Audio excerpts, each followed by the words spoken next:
শুভ সন্ধ্যা। আজ আমরা এলাম জিরাট স্টেশন পাড়াতে। দেখুন প্যান্ডেলগুলো অসাধারণ করেছে, কি অপূর্ব প্যান্ডেলগুলো করেছে দেখুন।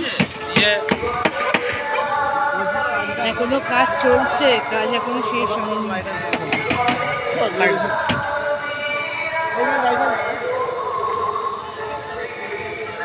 দূরে ছিল নীল, দূরে ছিল সবুজ, সরি এখন নীল হয়ে আছে যত কাছে যাচ্ছে দেখুন।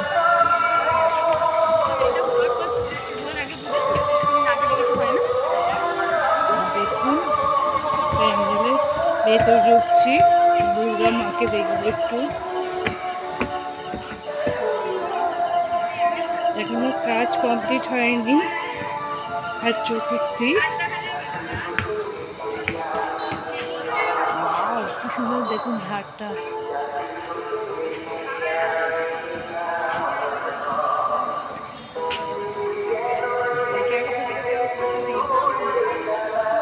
মা এখন তো কাজই হয়নি। নমস্কার।